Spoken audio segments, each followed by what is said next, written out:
ምሩ የዓለምዬ ድንገት መምጣት በጣም አስደንግጧታል።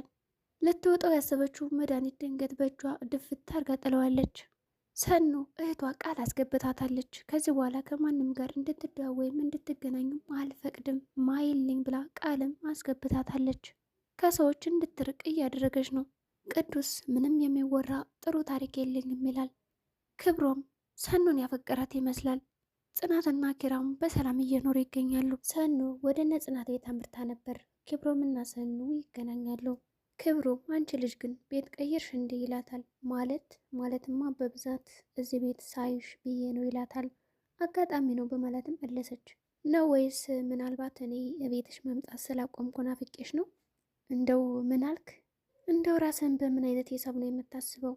እንደ ባለፈው ራሴን በራሴ መስፈርት ነው የምለቀው። እንደዛ ከሆነ ግን መስፈርት ልክ አይደለም፣ ቀይር።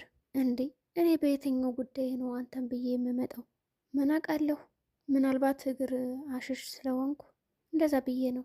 ምን አልከኝ? ሰምተሻል?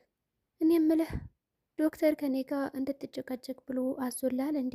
ካልተጨቃጨቅ ያመሃል። ደረቅ ስለሆንሽ ነው እኮ አንቺን መድረቅ የሚመቸኝ። እና ደረቅ ነገር ከፈለግ በረሃ ላይ ውጣ፣ ሄድ። ብትሄድ እኮ ታገኛለህ። ከተማ ካገኘው በረሃ ምን እሰራለሁ? ሰው እኮ የሚፈልገው ነገር ሲያጣ ነው በረሃ የሚሄደው። ማለት አንተ እኔን እፈልግሻለሁ እያልከኝ ባልሆነ። ምን ማለት ነው? ሰው እኮ እርስ በራሱ ሳይፈላልግ አይቀርም። አንተ ወደኝ ባልሆነ። እኔ ሰው ጠልቼ አላውቅም፣ እኔንም ጨምሮ ነው። ሰው አይደለሽም እንዴ? አይ ለዛሬ ባልሆንኩ ደስ ይለኛል ነበር። ይኸውልህ ከዚህ በኋላ ኮሰረትም ሆንኩኝ ሱባሌ ለሌላው ሄደህ አውራ እንጂ እኔን ተወኝ። እሺ ብላ ብድግ አለች። እንዴ ልጅቱ ምን ሆና ነው ይላል። ሰኑ ለብቻዋ ሆነችና ክብሮም ስላላት ነገር እያሰበች ነው። ወይ ደግሞ ለምንድን የማስበው? እንደዛማ አይሆንም እንዴ ገብቼ ብተኛ ስትላለች። ግን እኮ እፈልግሻለሁ አለ ብሏል። ጽናትና ክብሮም ሳሎን ላይ ቁጭ ብሎ ነበረና ጽናት መጣች። ደህና ዋልክ? ደህና። ሰኑ አሁን ወጣች። እቃ ልገዛ ሄጄ ነበር ነይ እንሂድ ብላት አልሄድም አለችኝ። ይህ የሰኑ ስልክ ነው አይደል? ስልኳን ትተው ሄዳ። ሰኑ መቼም ስልኳን ትተው አትሄድም። በቃ ደውይላት ይላል ክብሮም ስልኳ እኮ እዚህ ነው።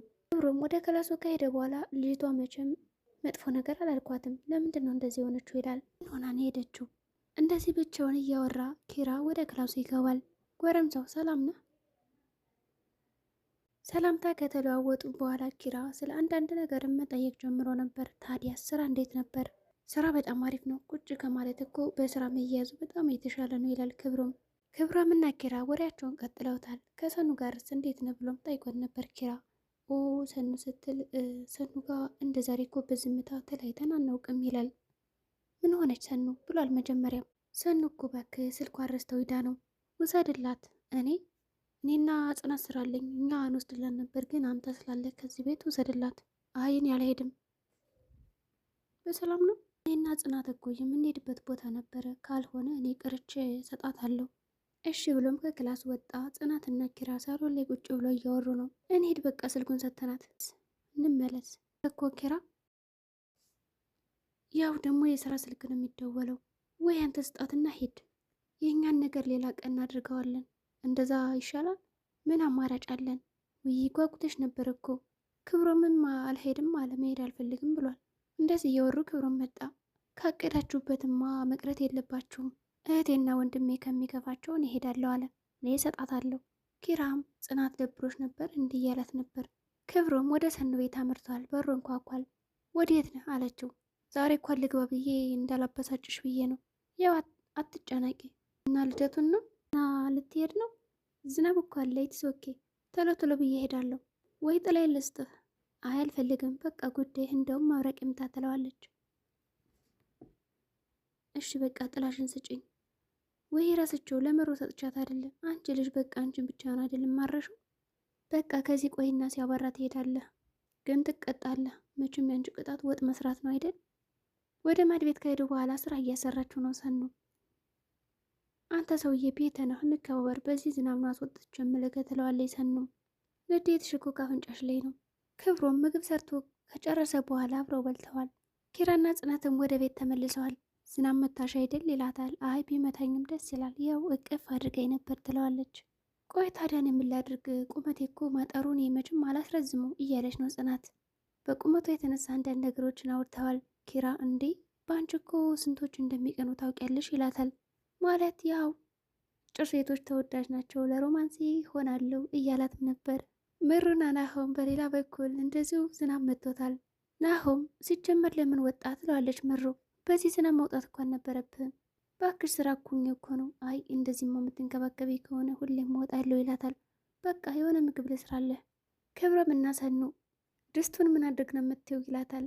ሰኑ ለብቻዋ ተደብቃ መታ ከድስቱ ጋር ቆማለች። ልጠበው ብዬ እኮ ነው። አፍንጫሽ የረዘመ ነው። ሰው ሲዋሽ አፍንጫው ይረዝማል። ቅድም ድስቱ አይጣፍጥም ምግቡም አይጣፍጥም ምናምን እያልሻል ነበር። አሁን ድስት መጥረግ ጀመርሽ? ምን አመጣው ይሄን አባባል? መቼም አይጣፍጥም አትይኝም። ይጣፍጣል ብትይኝ ምን ትሆኛለሽ? ምንም አይልም። አሁን ዝናቡ በርቷልና ልሄድ። በዚህ ሰዓት ለምን? ስልኩ አይሰራም። ምንድን ነው ችግሩ ይላል። ክብሮም ስልክ እየደወለ ነበር። ያው ዝናብ ስላለ ነው ትለዋለች። ሰኑ እያንቀላፋች ነው። እንቅልፏ መጥቷል። ግቢና ተኝ፣ እኔ ስጨርስ እሄዳለሁ። አሀ ወይስ ደግሞ ቤትሽን እሰርቀዋለሁ ብለሽ እያስብሽ ነው? ቤቴን ሳልቆልፍም አልተኛም። በቃ ቀሰቅስሻለሁ። አይሆንም። እንደውም እዚህ ደር ልብስ አመጣልሃለሁ፣ ግን ወደ መኝታዬ ዝር ካልክ በመጥረቢያ ነው የሚልህ። መጥረቢያ ይዤ ነው የምተኛው። ለምን? በህልሜ የነፍሰ ገዳይ ነኝ ዋ ብላ አስጠንቅቃ ነገረችው። ጠዋት ሆነና ክብሮም ወደ እነ ጽናት ቤት አመርቷል። ጽናት እንዴት እሺ ብላ አሳደረች ሰኑ። ክብሮም እንዴት ይሉታል። ጽናትም ሰኑ እኮ የዋነት አውቃ ነው እንጂ ክፉ የምትመስለው እያለች ነው። ኪራም የዋነት ብሏል። ከሰኑ ቤት እኮ ማደር አይቻልም እያለም ነበር። አይታሰብም ሰኑ አሁን ትመጣለች አለች ጽናትም። ጠዋት እኮ በእንቅልፉ ልቧ መሰለኝና መታ ተነስ ብላ ቀሰቀሰችኝ። ያው በጧቱን ያስወጣችኝ ሰው ምን ይለኛል ብላ ጎረቤት ይሰማል ምናምን አለች። ወይ ሰኑ በቃ ለሰው መጨነቅ ጀመረች አለ ጽናትም። ጫማ እንኳን ያለ ካልሲ ነው ለብሼ የመጣሁት አለ ክብሮም። በሉ በቃ አሁን እኔ ትንሽ አረፍ ልበል ብሎም ጥሏቸው ሄደ። ሰኑ ከመጣሽ ግን እንዳትነግሯት። ሰኑ ቤቷን እያጸዳች ነው። የማን ካልሲ ነው ደግሞ? እኔ እንደዛ አይነት ካልሲ የለኝም። የዛ ከርፋፋ ነው መቼም። አሁን እኮ ይችን ረሰው ብሎ ሊመላለስ ነው። ቆይ እንደውም በፌስታል አድርጌ ወስጄለት ልምጣ፣ ፊቱ ላይንም ምለጥፍለት። እኔ ሰኑ አይደለሁም እያለች እየፎከረች ነው። ሰኑም ወደ እነ ጽናት ቤት አመርታለች። ሰኑና ጽናት ጠፋሽ እያለች ነው ጽናት። እንዴ እች ደግሞ መቼ ነው የጠፋሁት? ወይስ ደግሞ ሻንጣዬን ይዤ ልምጣ? እንዴ ያው ቶሎ ከመጣው መሰላቸት የሆነ ብዬ ነው። እንደዛም አትበይ እብድ የሆንሽ ልጅ እያለቻት ነው። ደግሞ እሱ ምንድን ነው ያልሽው? ፓፓያ ነው እንዴ? ምን አማረኛ አልሽ እኮ አማረኛ አልሽ አለቻት። ምን እንዴ? አረ ባለፈው ወሬ ይቻለሁ። ወይ እሱ ደግሞ ለምን መምጣት ቸኮለ? ማን ነው አለች። ክብሮም መጣ። እንደዚህ እያወሩና ሰኑን አናዷት ጥላ ትወጣለች። ምሩን ቁጭ ብላ ባለበት ሰዓት ድንገት አማቷ ትመጣለች። መድኃኒት ልትወስድ ስትል ድንግጥ ብላ ቁጭ ታደርገዋለች። የምን መድኃኒት ነው? አይ ዝም ብዬ ነው ራሴን አሞኝ እኮ ልውሰድ ብዬ ነው። አይ እንደዛማ አታስለምጂው ጥሩ አይደለም። እኔም ጥየሽ ጠፋሁ አይደል? ኪራስ እንዴት ነው? አይ ችግር የለውም ንጽናት አብረው ነበረ። ወይ ኪራን እኮ አንድ ጊዜ ብቻ እንዳየሁት በዛው ቀረው አይደል? ለነገሩ ጠንካራ ሚስት ሰጠዋለች እና ያው ከሰርጓ መበላሸት ይልቅ የባሏ ሀዘን ነበር ያሳሰባት። ሴት ልጅ ብልህ ስትሆን ጥሩ ነው። አዎ በጣም በባዶ ያስኩሽ አይደል? በቃ የሆነ ምግብ ለምጣ። አይ በልቻለሁ፣ ቡና ላፍላ። አይ ችግር የለውም አሁን ልሄድ ነው። እንዴ ናሆሚን ሳታየው ነው የምትሄጅ? ማን አልሽው? ናሆሚ። እንዲሁ እኔ ልጅ ክብር በይልኝ፣ በዚህ ዘመን አሁን አይናፋር ሰው ይገኛል እያለቻን ነው። ደግሞ ምን ነበረበት እንዳንቺ ቆንጆ አንዲት ሴት ብትወልጅ እያለችም ነበር። ቅዱስና ሰኑ ቁጭ ብላ ነበር። ምን ነው? ምን ሆንሽ? ምንም። ስልኩ ላይ አፈጠጥሽበት እኮ አይንሽ እንዳይጎዳ አታስብ፣ የአይን ኢንሹራንስ አለኝ። ዛሬ እናንተ ሰዎች እኔ ላይ ነው እንዴ የተነሳችሁት? አይ አትናደጅ። እኔ ምልህ አንተ ማነግን? እስካሁን አላወቅሽኝም? አረ አታላግጥ። ቅዱስ እባላለሁ። እሱንም አውቃለሁ። እሺ ስለ እኔ ምን ልንገርሽ? ደስ ያለህን። ደስ የሚል ታሪክ የለኝም። ስሜ ቅዱስ ሆነ እንጂ ስራዬና ድርጊቴ እርኩስ ነው። አረ በስመ አብ በል አንተ። እንደዛ አይባልም። የምሬን ነው። እኔ ራሴን ንጹህ ሰው ነኝ ብዬ ከፍ የማደርግ ሰው አይደለሁም። ተው አሁን በቃ አሁን ሙድ አይደለም የማውራቱ። መጥፎ ሙድ ላይ ነኝ። ኪራ መጣ። እኔ ስታይዛችሁ ተገዳደላችሁ ብዬ ነበር። ማለት አንተ በቀልድ አዋስተህ፣ አንቺ ደግሞ በጸባይ ንጉስነት። ሰኑ እኔማ ከዚህ ቤት ስም በማጠልሸት የምከሳችኋለሁ።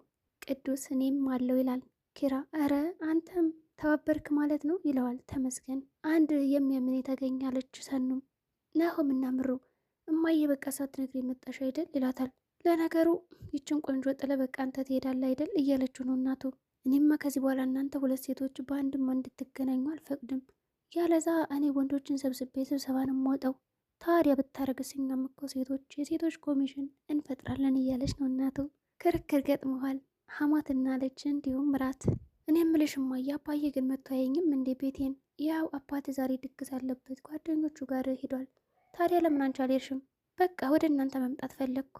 ሰኑ ለእህቷ ደውላ ነበር ስልክ። እህቴ እንዴት ነሽ ደህና ነሽ ትላታለች እንደተለመደው። እረ ደህና ነኝ ያው ስራ ሁኜ ነው እና ደግሞ ለቅሶም ሂጄ ነበር ለዛ ነው የጠፋሁት ትላለች። የምን ለቅሶ ነው? ያው የጓደኞቼ የማውቃቸው። የምን ጓደኛ ነው? እረ ማንንም አትቅረብ እያለቻት ይመስላል። በቃ አትጨነቂ እኔ ደህና ነኝ ማንንም አልቀርብም ብላለች ሰኑ። ሰውም አላምንም እያለች ነው። ምን አስፈለገ በቃ ተይው እህቴ ትሞት ብላለች። እንድትምልም እያስገደደቻት ነው። እሺ መቼ ነው የምትመጭ ብላታለችም።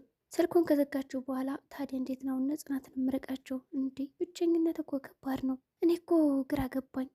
ወጣት ነኝ፣ ጓደኛ ይኖሩኛል፣ ብዙ ነገሮች ያስፈልጉኛል። እንደዚህ ብቻዋን እያወራች ወደ ውጭ ወጣለች። ካፌ ውስጥ ቁጭ ብላ እያወራች ነው ብቻዋን። ቅዱስ ያያታል። ሰኑ ይላታል። ጽናት ስልክ እየደወለች ነበር ለሰኑ። አትደውይ በቃ ተይኝ ትላለች። በሰላም ነው እንደዚህ ሆነሽማ አትሄጂም ቁጭ በይ ብሎ ለመናገር ይሞክራል። በቃ ተወኝ ብላም ተነስታ ሄደች። ብቻዬን ከተዘጋ ግድግዳ ጋር እኮ ነኝ ያለሁት አለችው። እንዴ እነ ጽናት አሉ አይደል በዙሪያሽ? ጽናትና ኪራም ቁጭ ብለው ሰልኩ እኮ ሰኑ እኮ ስልክ አታነሳም። ኪራም አይ ስራ ሁና ይሆናል ይላታል። ተኝታለች። በዚህ ሰዓትማ አትተኛም። ያው በሰላም ያደርገው ስላልተመቻት ይሆናል። በቃ ሳሎን ላጽረው ትላለች ጽናትም። ተኝን ያጸደዋለሁ። አረ ሳሎን እኮ አየ የወለደበት ይመስላል። ያስተካክለዋለሁ። እሺ አሁን እንተኛ ወይስ ምን? አይ ተኝ ብሎም ያስተኛታል። ድራማ በዚህ ነው የተቋጨው። ሰላም ጤና ይስጥልኝ የቻናል ቤተሰቦች። ለዚህ ቻናል አዲስ ከሆናችሁ ሰብስክራይብ በማድረግ ተቀላቀሉ እላለሁ። በቀጣይ ቪዲዮ እስከምንገናኝ መልካም ጊዜ ይሆንላችሁ።